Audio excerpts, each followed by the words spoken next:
Welcome back, YouTubers, and this is a review of the Robot Damashii number 234 Gundam NT1, or Gundam Alex, as it's frequently referred to in the series.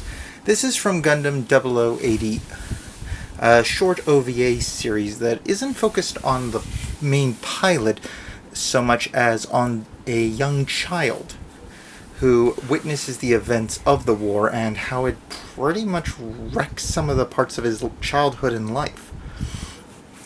This Gundam is designed to be basically the next Gundam. It's not anything too special when it comes to design. It's simply an extremely efficient modification of the standard RX-78 frame.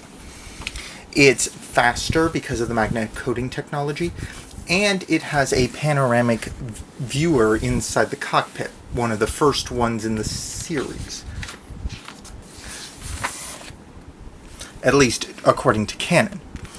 The mobile suit's basically just a really high performance one, meant to be flown by an ace pilot. Now, the instructions for this one are pretty long, as you can see. This is mainly due to the fact that it comes with a large number of effect parts. During the series, and this will contain spoilers, the Alex engages two mobile suits. One, which I can't pronounce the name of because it's German and has X's and other vowels in odd places, which I'm not sure how to pronounce, and a Zaku Mark II that has been modified heavily. The modified Zaku was part of a united maintenance plan in order to make their mobile suits easier to use. Mainly because Zeon had created large numbers of different mobile suits, but they all had different manufacturers for some of the parts and the whole suits in some cases. As such, they didn't always work well because they didn't have the parts.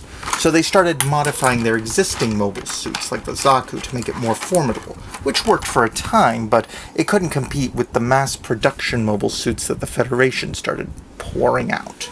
And I do mean pouring out. One of the problems the Zeon had was they produced so many specialized units that they hadn't thought of the consequences of their ability to maintain those suits or upgrading them, which unfortunately was their biggest problem.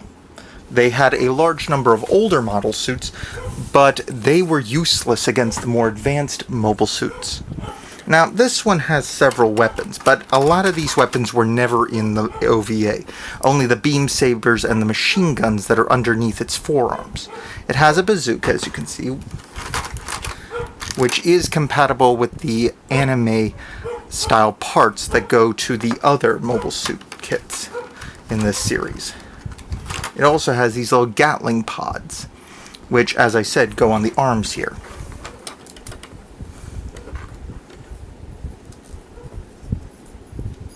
I like this, just popping it off and sticking it on like this, because the original mobile suits in Action one had a mechanism, and a friend of mine had one. It would fall apart quite easily, so it's a lot better. There's a beam rifle, also not seen in the series, but frequently in the model kits.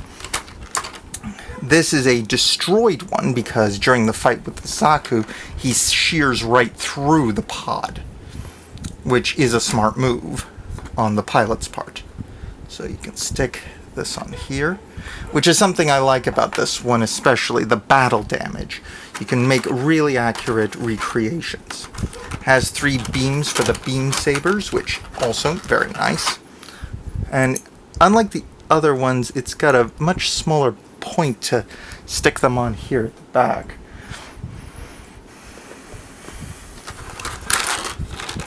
That? Oh, it's also got the bending beam saber for, a slash, which actually kind of reminds me of the episode. But as you can see, one with the extended bulb, this curved one, and 2 standard blades. So pretty good all around. It's also got some battle-scarred damage parts. And a section for the backpack, actually, to be destroyed. Plus big thrusters, which I like quite a lot. It's also got a second Gatling gun, so you can have it dual-wielding Gatling guns. But yeah, I mean, overall, this suit looks pretty darn good. I like the design and the parts. So yeah, this one's a solidly built design, and it works really well. If you're a fan of Gundam, I recommend this one heavily. At any rate, that's it basically. It's a good, solidly built one, has all the little bits and bobs, and I recommend it for any collector of this series. At any rate, please like, subscribe, and comment below, and share this video with your friends. And I'll see you next time. Ciao! Hi. A quick addendum to my video.